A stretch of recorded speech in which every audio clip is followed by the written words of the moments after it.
Olá, você está aqui conosco na Constante TV, nosso programa de fé e ciência, voltado a discussões sobre apologética, filosofia, ciência, teologia, e nós temos discutido um amplo, grande número de temas aqui voltados para isso.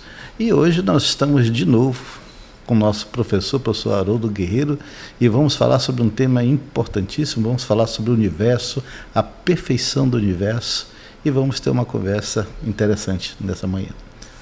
Estou aqui com o professor Jonatas Nunes, conosco aqui também trabalha no nosso programa, é um dos nossos apresentadores, ele também na área de física, nosso convidado na área de física, eu de físico-química, então nós vamos ter uma conversa bem voltada para a área de física. Então sejam bem-vindos ao Crer e Pensar. É isso mesmo, estamos aqui com uma mesa muito especial, meu querido professor Haroldo foi também meu professor, e tem uma área muito especial de pesquisa, né? Trabalha hoje na área de ensino experimental de física, né? E tem um assunto em particular que o senhor gosta muito, né? Que é exatamente estudar o universo, os astros, a astronomia, né? E aí nós elaboramos algumas perguntas para servir mais de conversa, né? Uma conversa gostosa sobre física, sobre astronomia, né? E podemos dar início a essas perguntas, né? Então, professor, sobre a física por trás da perfeição do universo, quando a gente pensa, né, sobre essa quantidade incrível de estrelas, de galáxias, nessa imensidão do universo, o que mais lhe chama a atenção disso tudo, né?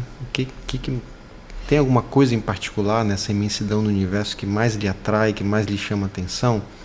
E nesse contexto, até lhe perguntaria se existe assim algum número impressionante que para o nosso público tenha uma ideia do quão vasto é esse nosso universo, que possa ter uma melhor noção dessa grandeza do universo?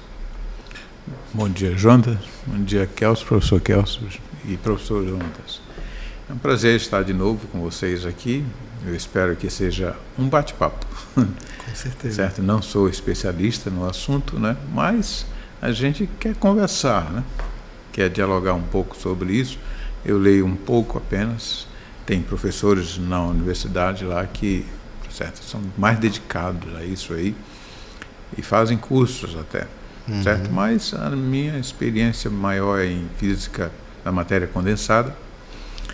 Então, certo, o mais apropriado seria um especialista para algumas questões. Sim. Mas outras questões até o leigo entende, sabe achar.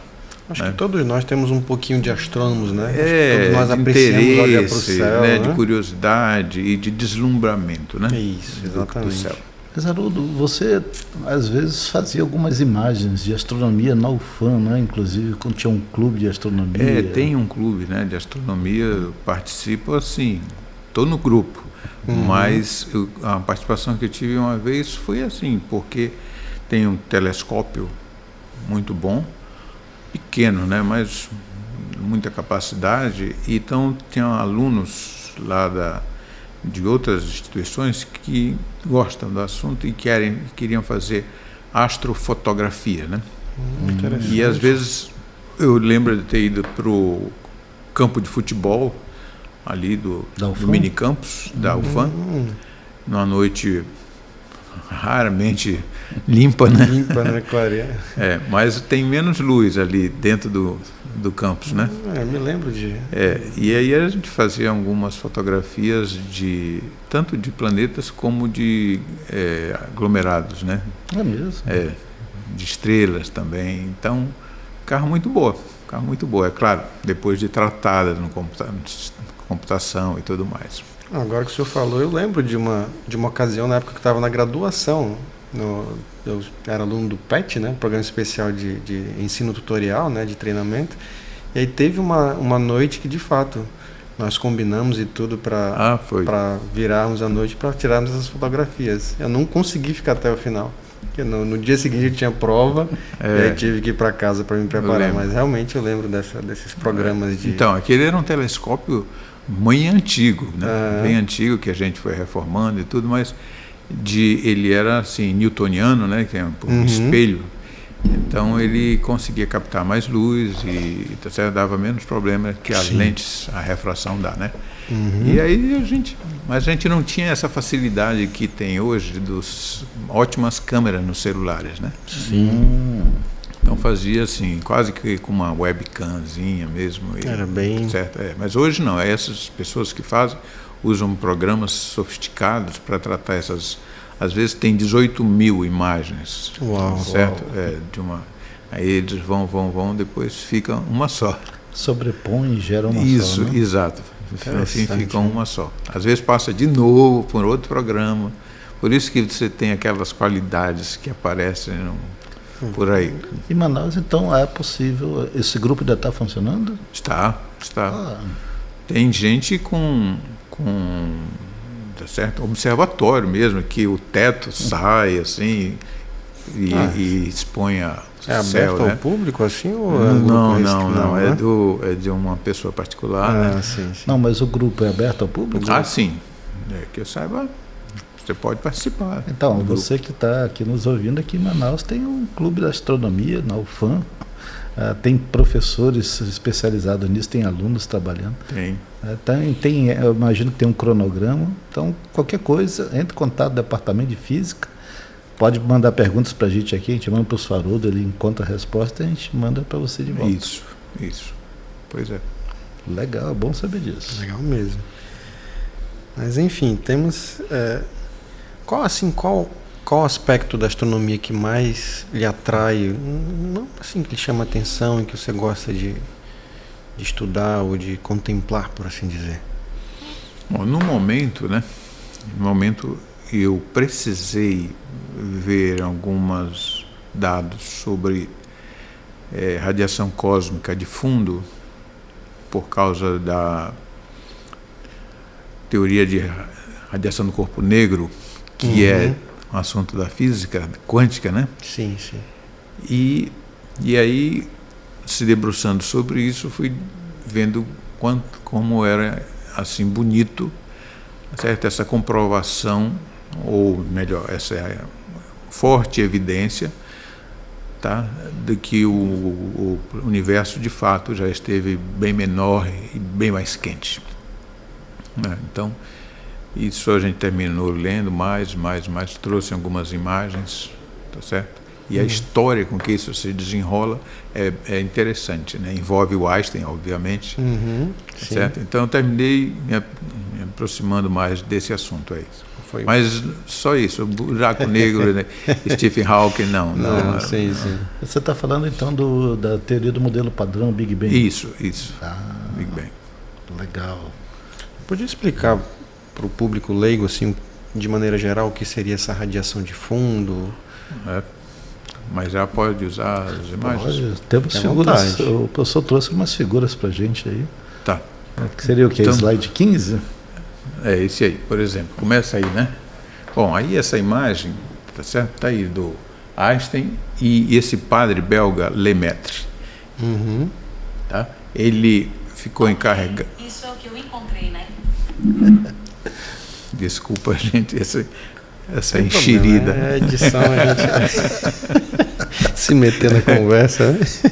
Então, esse padre belga e um outro russo também, resolvendo as equações de Einstein recentes, né? Porque depois de 1919, Einstein se tornou uma celebridade.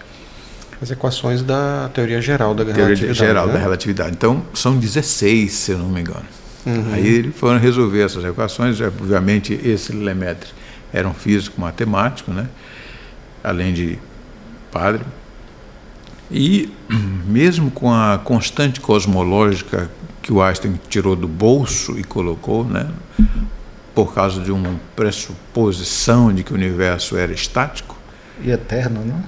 E eterno. Então, o que acontece é que, apesar disso, as equações tinham uma instabilidade.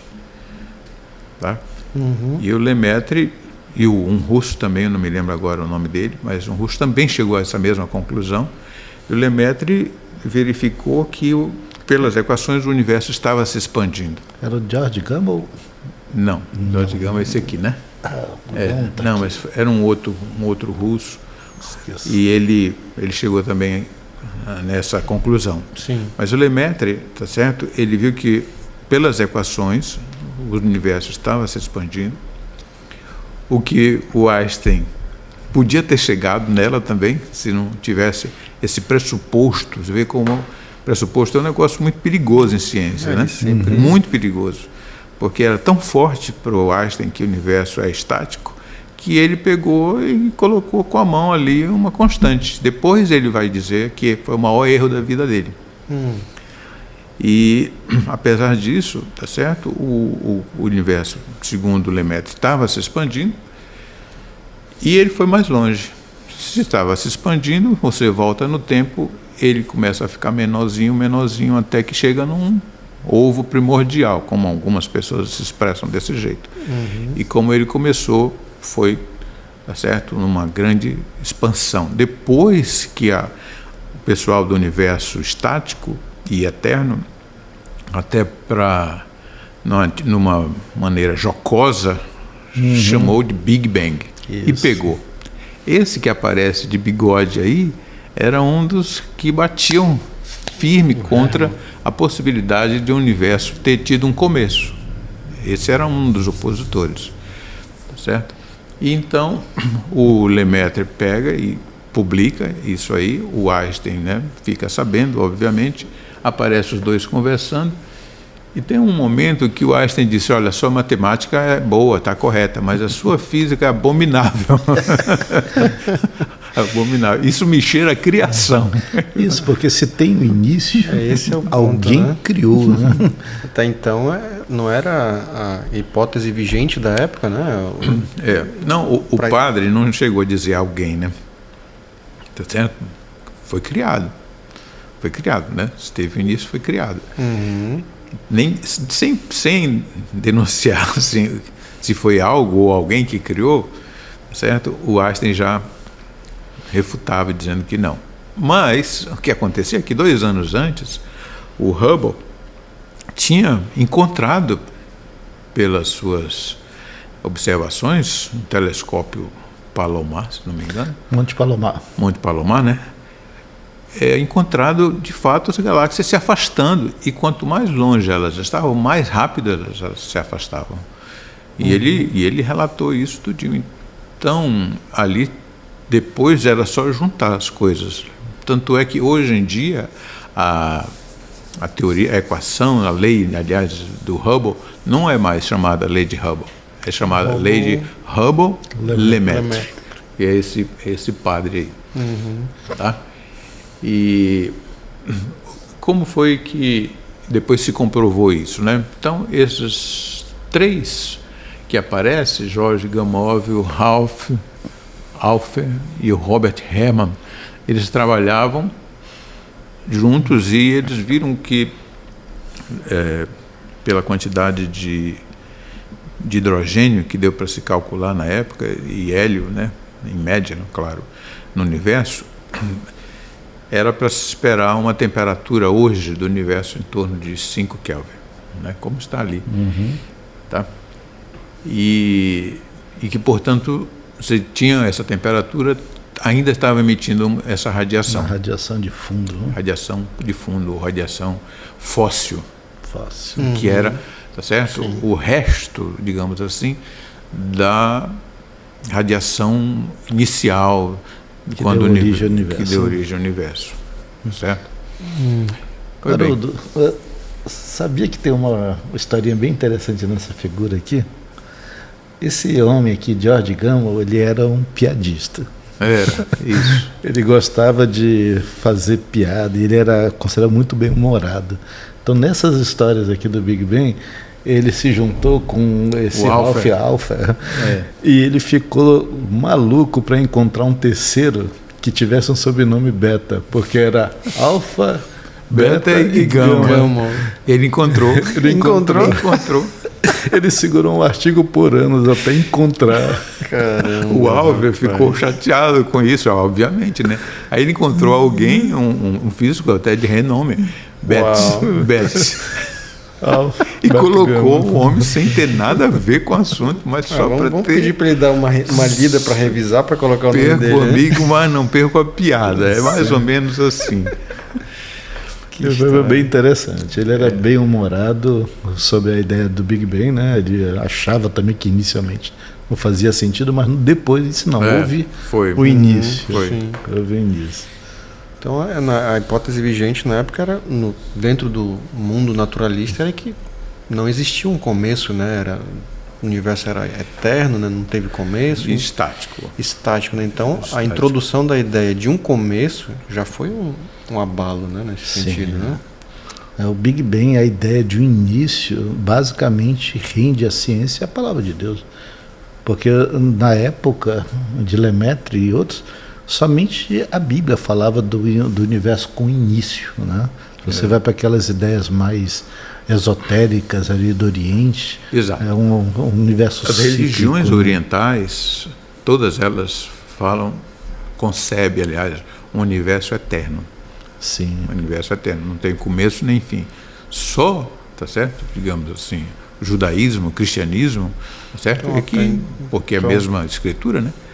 É que vem falar de um universo com início, com começo, né? Não sei os egípcios, né? Eu não sei os gregos, com aquela mitologia toda, mas, assim, na época, agora, né? Somente o pessoal, judaísmo e cristianismo que concebia. Sim. Nas várias cosmogonias da humanidade, o universo, se ele não é eterno, ele é cíclico. No final acaba sendo eterno, né? Porque ele não começa, né? Então você só vai encontrar mesmo na cosmogonia judaico-cristã a ideia de um início. Né? E quando Lemaitre ele aponta a isso, junto depois com roubos dados, a impressão que deu na época para muitos cientistas que isso se cheirava a Bíblia. Né? E é isso que você falou, né? O termo Big Bang foi chocoso na época.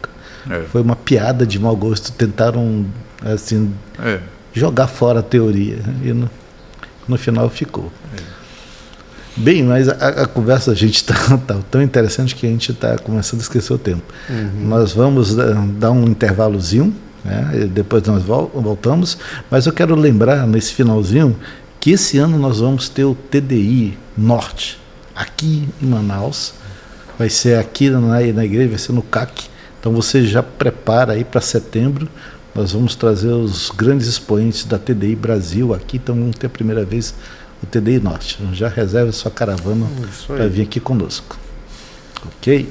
Até o próximo bloco. Então, nos espere agora para o próximo bloco. Você está no Crer e Pensar. Bem-vindos de volta ao nosso programa Crer e Pensar. Estamos aqui tendo uma discussão gostosa sobre o universo com o professor Haroldo Guerreiro, professor da Universidade Federal do Amazonas em Física. E no bloco anterior estávamos falando sobre como surgiu, né, a teoria do Big Bang, né, o contexto por trás, né, as equações de Einstein e, enfim, como tudo isso se encaixou, né? Então, você pode dar continuidade a esse desenvolvimento da teoria? A comprovação Como mesmo é que é a comprovação do Big Bang, professor? Pois é, né? Então, eu acho que o conjunto de comprovações tem crescido, né? De lá para cá. Então, hoje, a maioria dos cosmólogos e astrônomos, certo, já concebeu essa ideia de começo do universo, né? Maioria, por causa do que já se comprovou, né? Isso não quer dizer que essa é a verdade final. Não é assim que a ciência funciona, né? Mas essa teoria é uma teoria, ela vai ficando cada vez mais fortalecida, tá? E quando foi em 1966, tá certo? Ela teve uma grande comprovação. Nós vamos mostrar agora. Bem, a ideia do Big Bang, tá certo? Está ali a imagem. É que houve primeiro uma grande inflação, tá certo? Inflacionado. E aí depois, então, diminui essa velocidade, mas as coisas vão se processando a partir daí. Então nós temos em pouco tempo, olha, 10 a menos de 24 segundos, você já pensou quanto tempo é isso? Tá? Aí está lá a inflação, mas tem um momento importante que tem que relatar aqui, que são esses 380 milhões, mil anos, não é milhões, 380 mil anos após o Big Bang, aonde as partículas e tudo que estava ionizado, tá certo? Esfriou o suficiente para se juntarem. Então, prótons e elétrons passaram a ter ligação, energia de ligação. Você tem aí tá certo? Agora átomos, de fato. Antes você tinha prótons, nêutrons, todo mundo aquela sopa, né? Mas à medida que ele esfriou, foi expandindo, ele foi esfriando, então chegou na temperatura tal, em volta de 6.000 Kelvin, tá?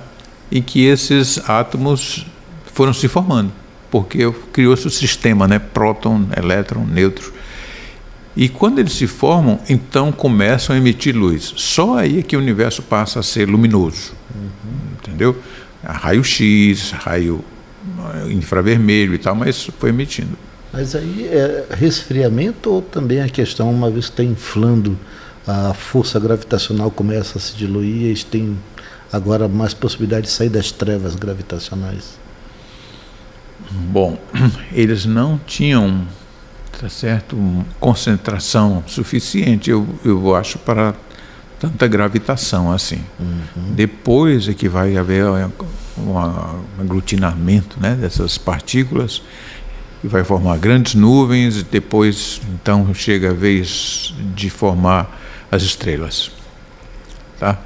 Mas o universo nessa época, eles dizem, né, que tinha o tamanho do sistema solar, o nosso sistema solar, certo? Tem aí o que? Eu acho que tem 5 horas de luz, 5 horas de luz, e o universo era desse tamanho, e a cor dele era igual à do Sol, que é assim, 6.000 Kelvin, branco, tá? Então essa radiação aí, ela se desacopla e sai, certo? Acompanhando a expansão.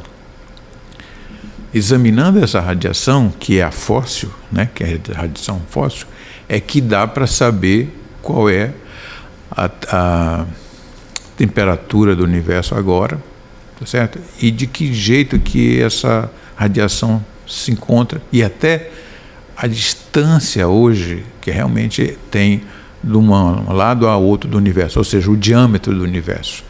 Não é 13 bilhões de anos, 3,4, isso é a idade. É a idade.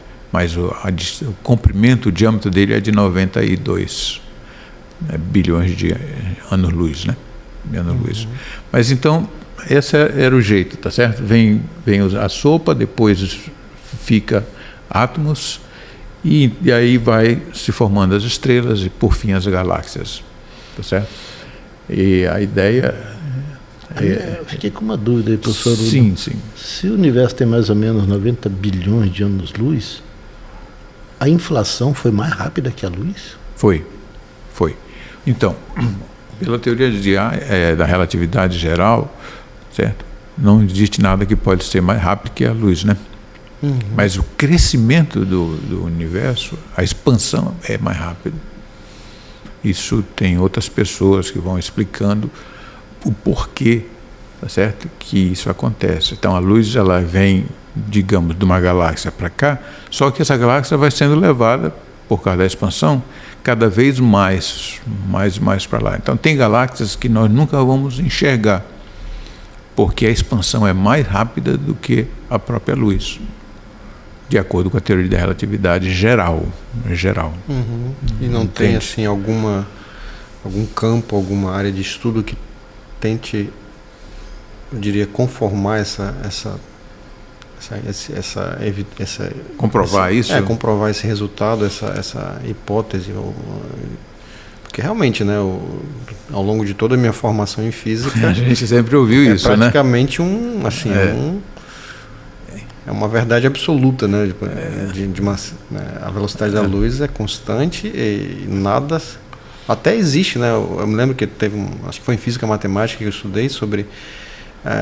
Até pode se exceder a velocidade da luz, mas essa essa velocidade, aquilo que excede a velocidade da luz não transporta momento, não transporta informação. Então, pois é, isso, exatamente. Você está lidando com o espaço. Exato. O que é o espaço?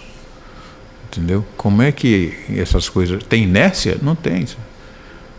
Existe energia escura, que é uma incógnita muito grande. Pois é. Entende? Ela é responsável por essa aceleração do universo. É o que a gente acha, né? Porque ainda não está comprovado. Exatamente, né? Exatamente. Tanto energia escura como matéria escura a gente apenas supõe. Então é uma suposição. Aliás, a gente entende, né, por dedução, que existe muita matéria na galáxia. Por isso que as estrelas são tão velozes nas extremidades. E é muito mais matéria escura do que matéria visível. Uhum. Certo? Que também não pode ver, nem detectar, nem medir. Aí, se eu não posso ver, não posso detectar, não posso medir, existe. Olha, então, se as estrelas em volta, nesse giro em torno da galáxia, tem tanta velocidade, aí você supõe que para mantê-las em órbita, digamos assim, certo? Tem que ter uma matéria de atração, certo? Muito grande. Então, não é que você não vê, mas ela se torna aquela quantidade de matéria suficiente para provocar tamanha velocidade. Quem descobriu isso foi um astrônomo. Né? Entendeu? A energia escura também é uma hipótese que cabe aí. Ela também tem massa, é muito insignificante, porém, já que ela enche todos os cubinhos do universo, certo? Então ela termina tendo, parece que 62% de toda a massa do universo, a energia escura. Isso fica estranho para não, mim. Mais ou menos, temos um furo aqui, vamos preencher com isso. Mas o que é isso? Escura. Não sei, mas dá para medir? Não, também não dá. Dá para ver? Não. Detectar. Mas funciona, porque preenche os buracos. Né? Isso. É meio... Não, você sai pensando, fazendo hipóteses, né? Hipótese. Sim. Né? Você pensava antes que havia um éter. Lembra? Pois é, isso que eu ia falar, a ideia de matéria escura lembra muito para mim da dieta. Do éter. Volta lá para o século XVIII. Isso. Preencher o espaço com alguma coisa. Era para explicar como é que a luz, tá certo? Se transportava no meio, né? Como os astros também permaneciam, né? Sem cair nesse meio. Isso, né? Exatamente. E a própria ideia, né, de que não existia o vazio, né? Então, aí, por conta disso, tem que preencher que tinha com alguma absoluto, coisa, né? Que existia um espaço absoluto, né? E um tempo absoluto, e, portanto, a velocidade da luz era em relação a isso aí, né? Uhum. O experimento de Maxwell Morley, ele é muito sábio, né? Ele não disse que não existe o éter, ele disse que não foi possível, não deu. E ele tinha um equipamento de grande precisão. Exato. Dava para ler até 1% da medida que era para aparecer. Puxa. E não apareceu. Pessoal, já que o senhor está falando de éter, talvez o pessoal não entenda. Pode falar rapidinho o que é o éter, porque é uma teoria que está em desuso, né? Mas para mim ela lembra muito a ideia da matéria escura, da energia escura. Pode falar um pouquinho? Tá bem. Então, né? Quando vai estudar sobre relatividade restrita, você vai ter que dizer que a velocidade da luz ela é invariante. Tanto faz você medir ela no foguete, como voltando com outro foguete ao contrário, né? E dá no mesmo valor, 300 mil km por segundo.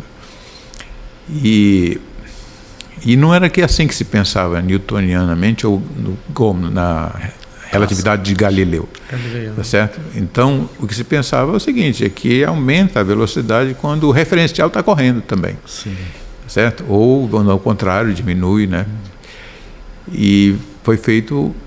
Pois é, então tinha que haver um meio onde a luz oscilasse, já que é uma oscilação eletromagnética, tinha que ter um meio para essa oscilação acontecer. Esse meio preencheria todo o universo, porque vem luz das estrelas até a gente, né?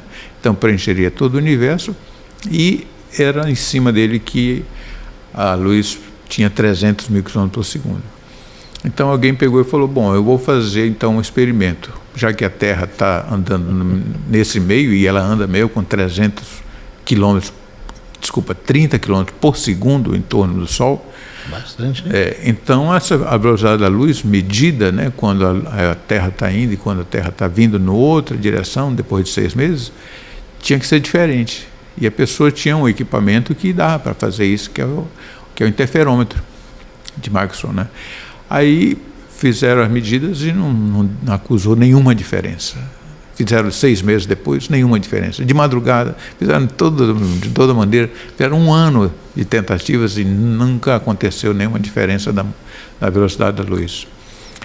Então, esse era um meio estranho, porque ele tinha que ser suficientemente tênue para poder os planetas ficar aí bilhões de anos por dentro dele, como se fosse um fluido, né? Sem que mudasse, alterasse a velocidade. Que em bilhões de anos dá para a resistência ir levando ele a colapsar com o Sol. Exatamente. Mas também ele tinha que ser muito rígido, olha só, para a luz ter uma velocidade tão imensa, né, como ela tem hoje. Então era um meio muito bizarro, estranho. E a matéria escura é bizarra também. E a energia escura também é bizarra. Então nós estamos de novo agora lidando com alguma coisa, certo, que precisa, tá certo, criar, imaginar para explicar algo do universo, por causa da estranheza do universo, né? Aqui vem uma pergunta, não sei se encaixa muito bem, mas o senhor acha que, por exemplo, o James Webb poderia ser o novo interferômetro de Michelson e Morley, nesse sentido de tentar desvendar essa matéria escura? Será que... Estou vendo que tem tido muita esperança em cima do James Webb, né? Esse telescópio. Ele foi muito bem elaborado, pelo jeito, né? Muito caro, e tem mandado informações até então muito importantes, né? Por exemplo, as últimas aí são as galáxias mais antigas, mais distantes, certo?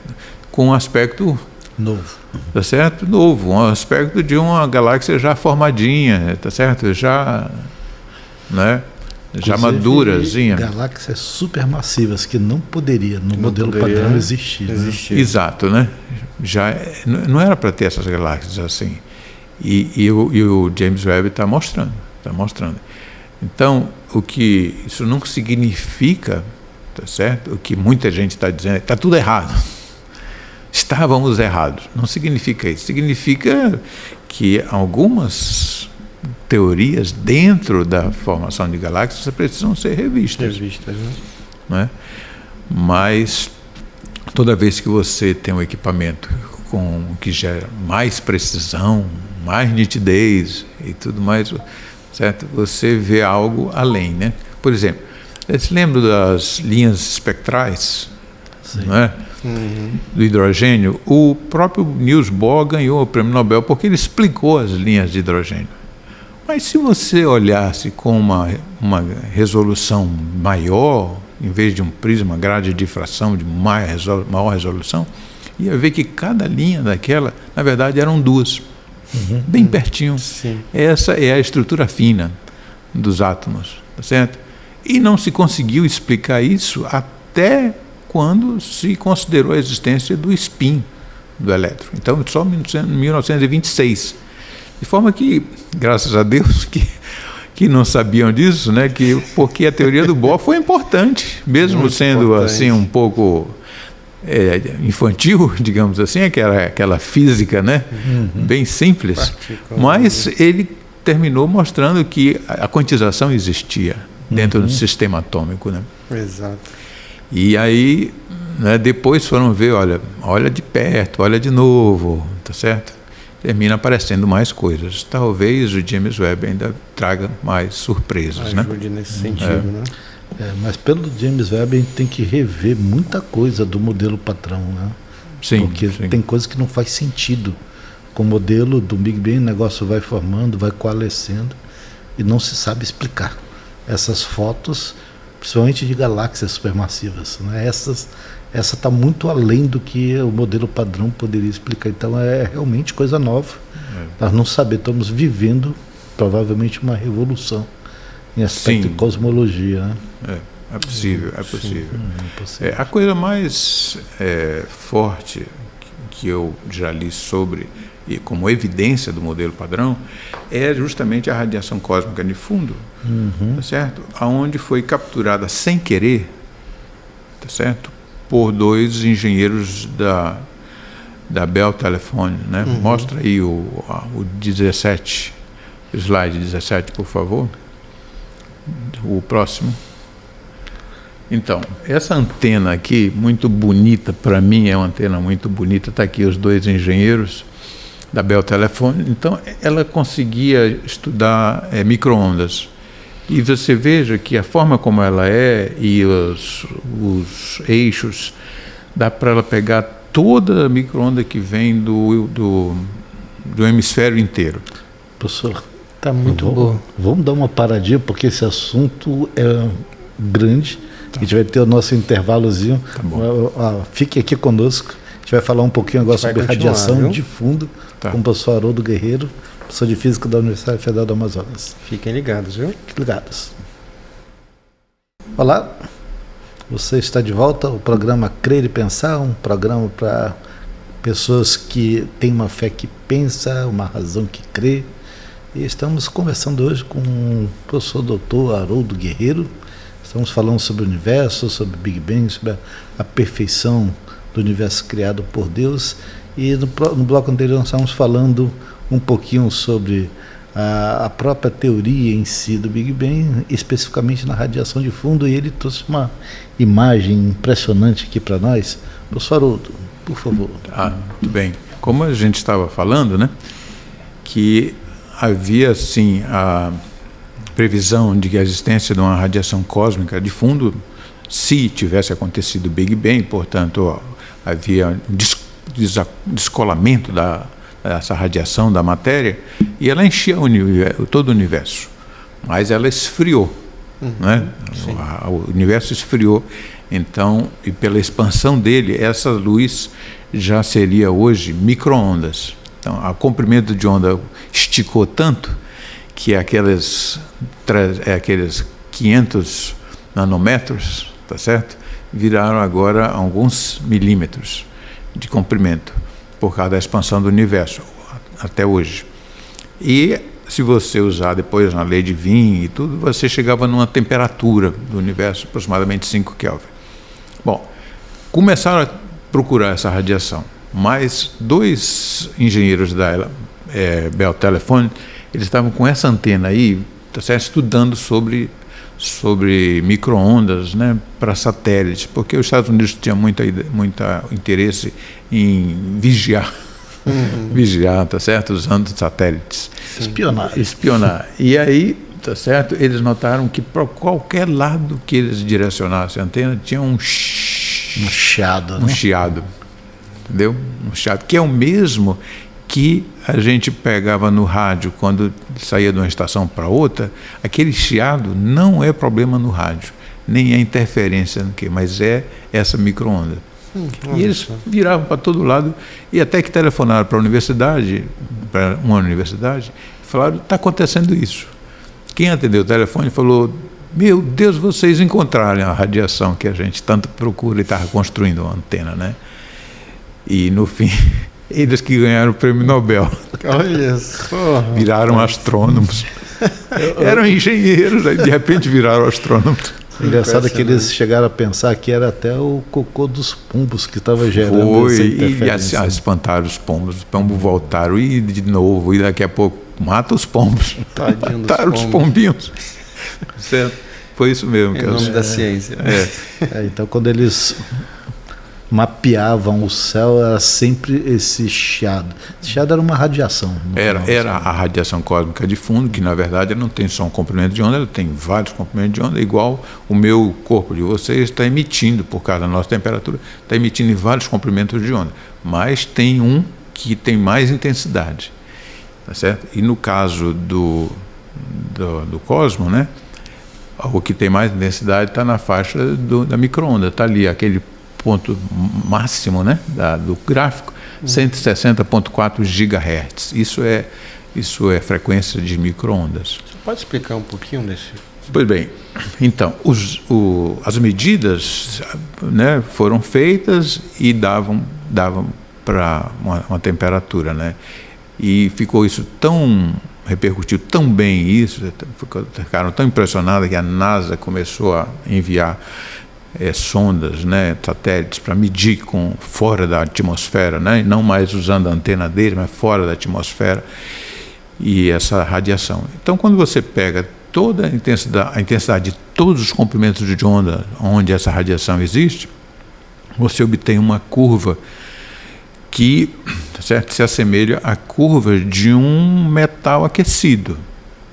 Certo? Que dali sai todas as cores. A gente enxerga a soma das cores, mas sai todas as cores, inclusive também a infravermelho, que é só calor. E quem conseguiu uma expressão para a função que representa todas essas intensidades foi o Max Planck. E daí surgiu a física quântica. Certo? Que, por sinal, também não estava querendo criar a física quântica. Exato, né? Não era a ideia dele, tá certo? Mas num ato de desespero, ele comenta, tá certo? Ele pegou e discretizou a energia. E todas as integrais viraram somatórias e deu certo. E interessante que ele vai e se expõe lá junto em Berlim, né? Na Academia de Ciências. E era assim, mesmo que não tenha explicação e tudo, mas está aqui, olha, se ajustou a um corpo aquecido, que na época se conhecia como corpo negro, mas não se ajustava perfeitamente, porque o corpo negro é uma idealização, tá certo? É uma idealização, é um corpo que emite 100%, tá certo? Mas e absorve 100%, ele não reflete nada. E se você for ver a curva do Planck em relação, ela não passa bem em cima dos dados dessa cavidade térmica que foi construída para isso, que é que mais se aproxima de um corpo negro. Mas quando trouxeram os dados lá desses satélites, COBE, certo? E da antena FIRES, né? Eles fitaram com a equação de Planck e deu um corpo negro perfeito. Então o universo, nessa época, ele estava, como eu falei, o tamanho do sistema solar, estava com 6.000 graus, que é a temperatura do Sol hoje em dia aproximadamente, tá certo? Só que está emitindo desse jeito aí, tá certo? Perfeitamente. Dá para ver que a curva preta, que é a função do Planck, ela passa bem pelo meio das cruzes de incerteza. Dos pontos experimentais. Exato, dos pontos experimentais, tá certo? Então, aquele corpo negro idealizado que falavam, tá certo? Existiu, era o próprio cosmos, né? Com essa daí, meu amigo, aí acabou-se a teoria do universo estático, porque ninguém conseguia explicar isso, usando o universo eterno. Um início, né?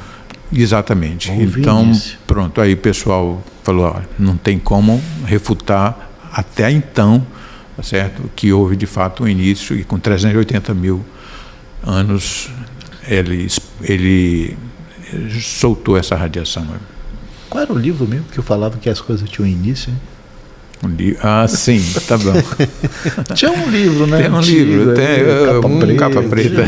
Às vezes ando com ele. Pois bem, então, Deus disse, haja luz, né? E houve luz, e Deus fez os céus, a terra e todas as coisas. As escrituras, né? São as escrituras. O professor Dr. Tasso Licu, que ele diz assim que a prova maior do Big Bang é a rendição irrestrita da ciência à Bíblia. A ciência levou 300 anos para chegar nesse resultado, a Bíblia uns 3.000 anos atrás dizia, olha, houve o início. Então, eu sou suspeito, né, para gostar tanto desses resultados, porque para mim mostra uma perfeição, tá certo, de um corpo negro, tá certo, que foi o cosmos, e tá certo, essa inteligência que Deus deu aos homens, tá certo, de um dia elaborar uma equação que se ajusta tão perfeitamente. Eu nunca vi uma equação se ajustar tão perfeitamente aos dados experimentais. É surpreendente, realmente. É muito bom. É surpreendente. Para quem não está entendendo muito a parte de radiação de corpo negro, isso aí é uma parte da física moderna, gente. Isso. Em quântica, era um mistério no século XIX. A física não sabia explicar. Foi necessário uma nova física para poder chegar a esse ponto.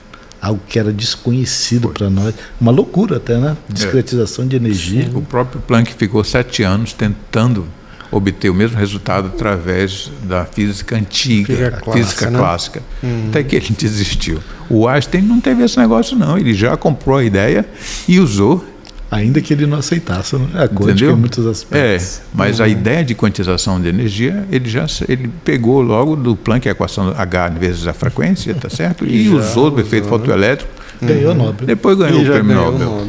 Entendeu? E aí pagou a esposa dele lá que queria separar dele. Meu Deus. E é impressionante também. Esse era o acordo. Aquela que era matemática, né? Era. E é interessante, né, que no contexto da época também, né, a física clássica era absoluta, né, já explicava tudo, né? Sim, então sim. O contexto era esse, né? Já temos o que precisamos. É só aumentar as casas. Exatamente. E a gente vê uma coisa meio que parecida hoje, pelo menos na minha visão, né? Já temos tudo que nós temos suficiente para explicar tudo, né? Nós não precisamos da hipótese Deus. Exatamente. Tá tudo, a ciência já explicou tudo. Nós não sabemos ainda o que nós vamos descobrir.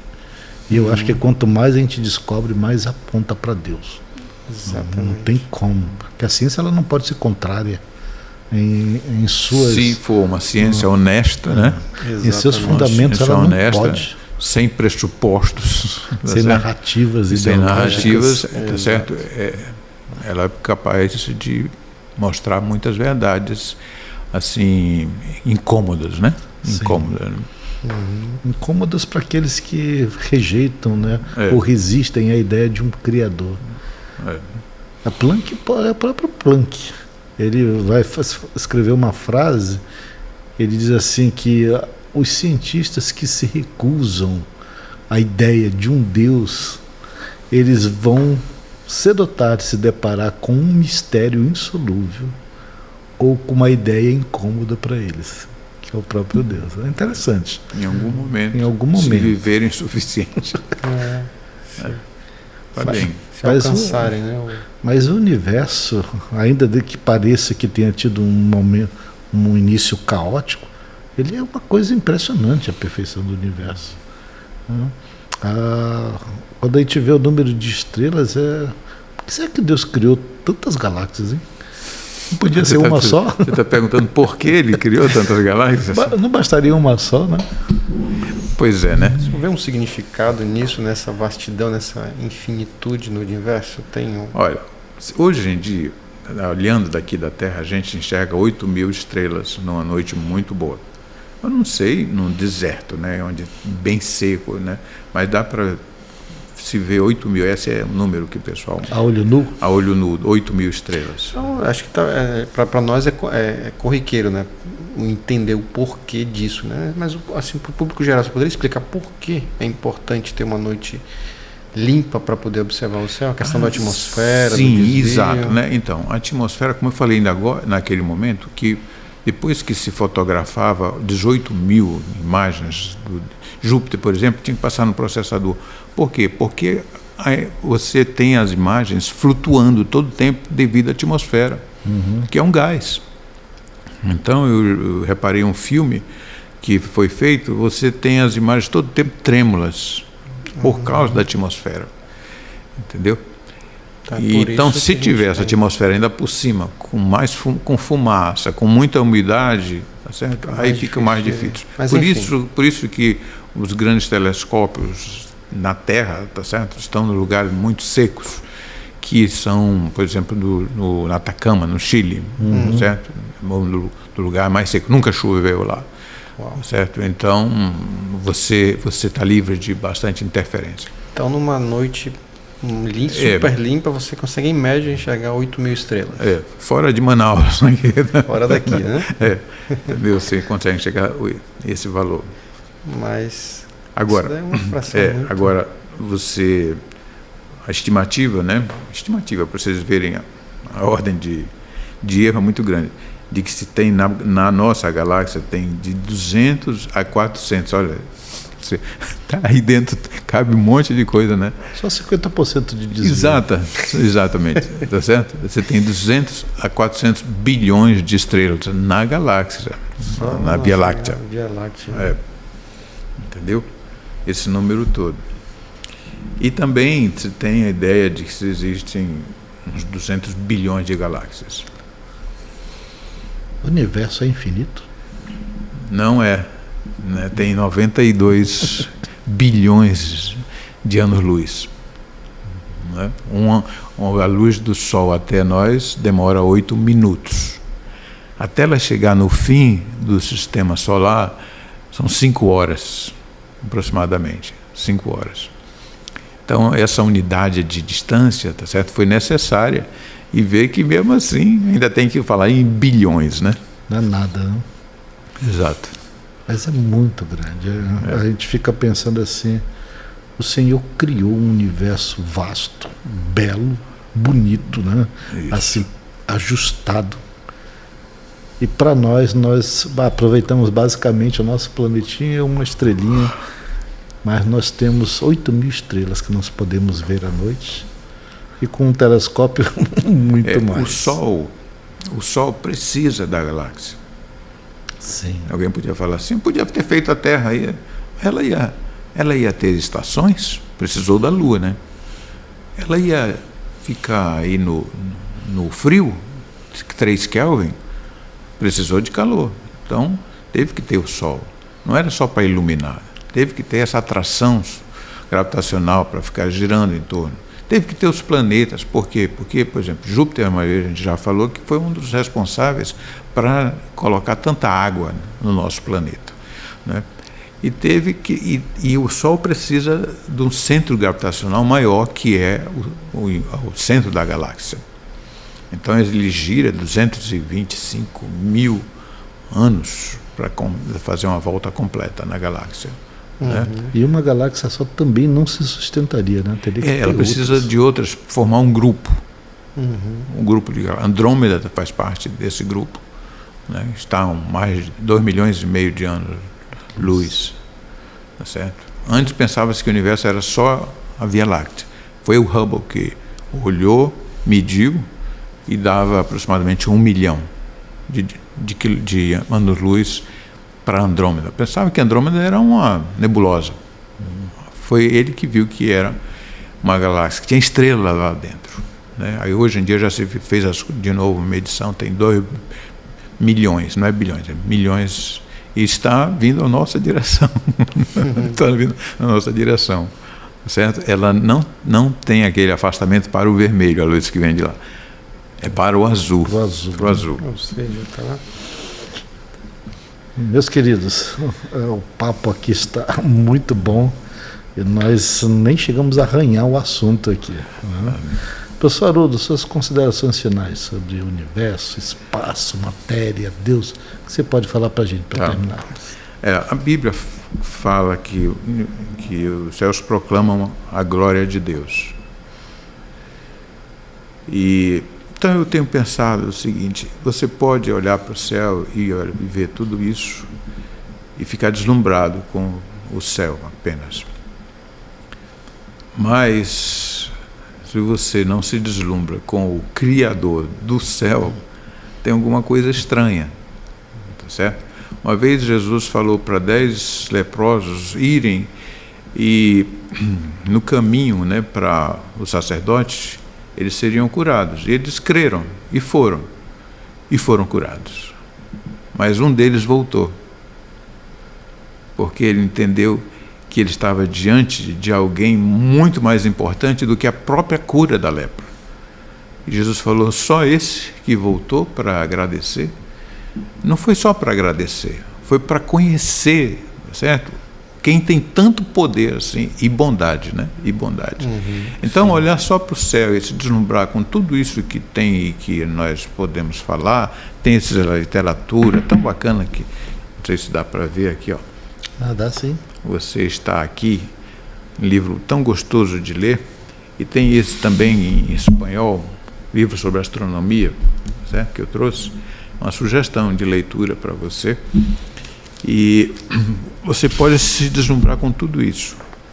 Mesmo você que acredita em Deus. Mas se você só se deslumbra com o que foi feito e não com quem fez, tem alguma coisa assim de infantil. Eu acho que nem criança faz isso, que tem crianças que quando recebem, às vezes, algum brinquedo que desejava tanto, e ela recebe do pai de forma de surpresa, a primeira coisa que ela vai abraçar o pai ou a mãe, que ela entende, tá certo, o quanto ela é importante para esses pais. Depois ela vai brincar. É assim com Deus, como nós olhamos. Exato. Deve ser Exato. assim, né? Para quem realmente compreendeu a magnitude Exato, desse Deus. Né? Tá certo? Ele é o mais importante. Exato. Não pode considerar o presente maior do que Quem deu, né? quem o deu, o presenteador, né, no caso.